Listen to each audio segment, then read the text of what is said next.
Display ಹೊಡೆದ್ನವಲ್ಲೇ ಯಾರೋ ಹಳೋ sound ಕೇಳತ್ತಲ್ಲ. ನೀ ಯಾಕೆ ಇಲ್ಲಿ ಬಂದಿಲೆ? ನಾವು ನಂಗೇನ್ ಕಾಲ್ ಅದಾವೇನ? ನೀನ ನನ್ನ ಇಲ್ಲಿಟ್ಟು ನನ್ನ ಮೇಲೆ ಕೂತಿಯಲ್ಲೇ. ಸಾರಿ ಲೇ, ಬೇಜಾರಾಗಬೇಡ. ನಿಮ್ಮ ಮಾಪ್ರ ಮಾಡೋದೆಲ್ಲ ಮಾಡಿ ಇದೊಂದು ಡೈಲಾಗ್ ಚಲೋ ಹೊಡಿತೀರಿ ನೋಡು. ಇರ್ಲಿ, ಹೊಟ್ಯಾಗ ಹಾಕೋಪ. ಅದಿರ್ಲಿ, ನೀನ್ ನನ್ನ ಸ್ಕ್ರೀನ್ ಗಾರ್ಡ್ ಹೆಂಗಾಗೈತಿ ನೋಡಿ ಏನ? ಮಸ್ತ್ ಐತಲೋ. ಏನಾಗೈತಿ? ಲೇ ಸಾವ್ಕಾರ, ನಿನ್ನ ಮಕ್ಕ ನೋಡಿದ್ರೆ ನಾಯಿ ತಿಕ್ಕಾಗಿರ್ತೈತಿ ಅಂತ ಮಕ್ಕಕ್ಕೆ 100 ತರ ಫೇಸ್ ವಾಶ್ ಹಾಕೋತಿ.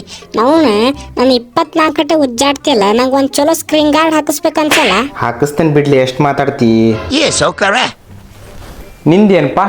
ಅಲ್ಲೋ, ನಾನ್ ನಿಂಗೆ ಹೆಂಗ್ ಕಾಣಕತ್ತೇನಿ? ಟಿವಿ ಕಣ್ಣಂಗ್ ಕಾಣಕತ್ತಿ. ನಾನ್ ಸೀರಿಯಸ್ ಆಗಿ ಕೇಳಕತ್ತೀನಿ. ನಾನು ಸೀರಿಯಸ್ ಆಗಿ ಹೇಳಕತ್ತೇನಿ. ಅಲ್ಲೋ, ನನ್ ಸೇಫ್ಟಿಗೆ ಒಂದು ಸ್ಟೆಬಿಲೈಸರ್ ಯೂಸ್ ಮಾಡಲ್ಲ, ಡೈರೆಕ್ಟ್ ಸ್ವಿಚ್ಗೆ ಹಾಕಿ ಚಾಲು ಮಾಡ್ತಿರಲ್ಲ. ಮೊದ್ಲ ಮಳೆಗಾಲ ಸ್ಟಾರ್ಟ್ ಆಗಕತ್ತೈತಿ, ಗುಡುಗು ಸಿಡಿಲು ಬಡದ್ ನಾ ಸುಟ್ಟೋದ್ರೆ ಏನ್ ಮಾಡ್ತಿ? ಏನಿಲ್ಲ, ನಿನ್ ಗುಜ್ರಿಗೆ ಹೊಸ ಟಿವಿ ತರ್ತೇವಿ. ಅಲ್ಲಾ ನಿಮ್ಮ ಒಂದ್ ಸೌಕರ್ಯ, ನೀವು ಮನುಷ್ಯರ್ಗೆ ಫೀಲಿಂಗ್ಸ್ ಅನ್ನೋದು ಇಲ್ಲೇನ್ರಿ?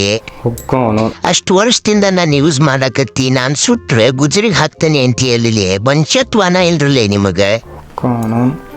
ಇಲ್ಲೋ, ಮಸ್ತ್ ಕ್ವಾಲಿಟಿ ಸ್ಟೆಬಿಲೈಸರ್ ಹಾಕಿಸ್ಬೇಕಂತ ಮಾಡಿದ್ವಿ, ಅಷ್ಟ್ರಾಗ ನೀನ ಕೇಳ್ಬಿಟ್ಟಿ. ಏನ ನಾನು ಪೂರ್ತಿ ಸುಟ್ಟೋದ್ಮೇಲೆ ಹಾಕಿಸ್ತೀಯೇನೆ? ಹಾಕಿಸ್ತೇನೆ ಬಿಡು.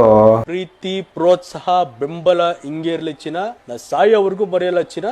ಥ್ಯಾಂಕ್ ಯು ಚಿನ್ನ. Thank you.